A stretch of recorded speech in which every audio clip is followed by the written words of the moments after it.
City Councilors and Mayor, I'm Sarah Smith. I'm very concerned about the plan to increase gross receipts taxes in Las Cruces, moving us to one of the highest tax rates in the state. Please don't take this the wrong way, but most of you are in a totally different income category than many people who live here, including my family. Yes, the tax increase would be relatively small, but it's on top of high inflation, which is already making many families struggle to make ends meet. Don't fool yourselves into thinking this increase in taxes is no big deal. We are paying higher prices for gas, for housing, for food, for clothing, on top of sales tax, property tax, income tax, and state income tax. Enough is enough. My own family is close to qualifying for HUD assistance based on our income. We don't take assistance, but how do we make it work? By focusing on the things we need first instead of the things we want. We carefully guard our budget. We live in a small house, we drive older cars, we don't eat out much.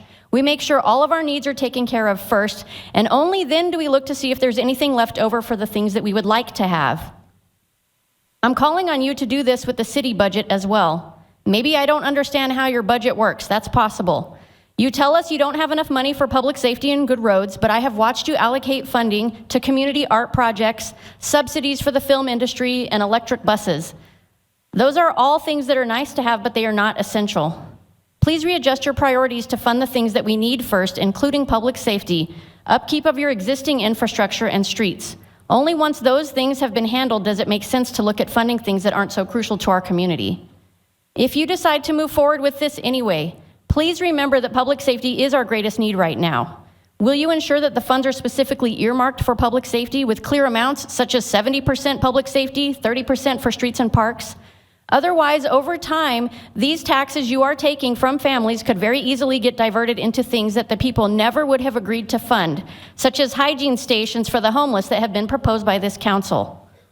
Taxes can be forever, and if you don't restrict how these funds are going to be used, this is a legitimate concern, or build in a sunset date, as has been mentioned. Did you know that people with low incomes have much lower voter turnout? That means that even if this tax increase is passed by voters in November, that does not mean that the community who will be hit the hardest by it will have chosen it. Please rethink this tax increase. This is not the time to take more money from the families of Las Cruces. Reorient your budget to prioritize making our city safe and well-kept, and only then look towards the other niceties. Thank you.